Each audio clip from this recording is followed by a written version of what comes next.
రే మన కాలేజీలో 1 రోజులు సస్పెండ్ చేసిన అమ్మకి అసలు తెలియకూడదు. సరేరా అమ్మా. అదేట్రా చెప్పజేయకుండా వచ్చారు. ఏ లేవలరా? మా ఫ్రెండ్ అమ్మ కాలేజీలో 1 రోజులు ప్రిపరేషన్ హాలిడేస్ ఇచ్చారు. మన ఇంట్లో ఉంటాడు. సరే వెళ్ళి బాపాలు కనిపిస్తురా. బాబు మాట్లాడి పని లోపకరా. మా వాడు కాలేజీలో అమ్మాయిలతో మాట్లాడతాడా? అమ్మాయిలా?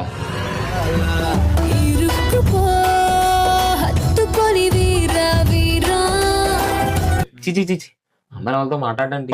అబ్బా అవునా? సరే పద ఫాదర్కి వెళ్ళి మాట్లాడుకుందాం. భయపడకో ఇలారా. చెప్పండి అండి. అసలు కాలేజీలో చదువుతాడు రా మా వాడు. చదువా?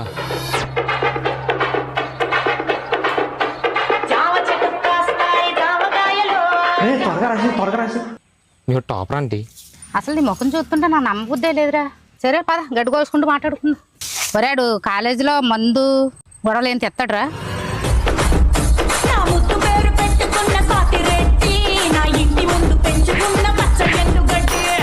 అదేం లేదండి.